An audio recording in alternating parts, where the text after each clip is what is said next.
Hey guys, good afternoon and welcome back to my channel. সকালবেলা উঠেই আজ ব্রেকফাস্টে ছিল লুচি আর আলুর তরকারি। তারপর আমি তাড়াতাড়ি রেডি হয়ে বেরিয়ে গেলাম আমার কাজের উদ্দেশ্যে, কারণ আজ সকালবেলা কল টাইম ছিল। আর এই ভিডিওটা কিছুদিন আগে শ্যুট করা, তখনও এত ভালো বৃষ্টি শুরু হয়নি, বাইরে বেরোনো মানেই ঘেমে স্নান হয়ে যাওয়া।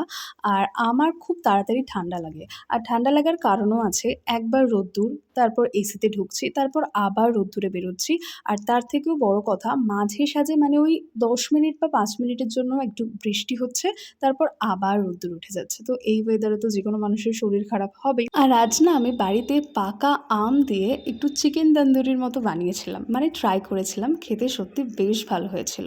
আর সাথে ছিল একটা চিলা। সন্ধেবেলা অনেকদিন পর এক নতুন অতিথিকে দেখলাম, এই যে জোনাকি পোকা। তোমাদের বাড়িতে এখনো দেখা যায় কিনা আমাকে জানিও। তারপর খেলতে বসেছিলাম একটু সবাই মিলে।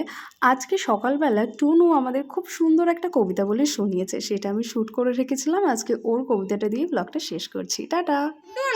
ওটা না, টুনটুন কবিতা বলো। রেডি? হ্যাঁ, ঘুম পাড়েনি থেকে।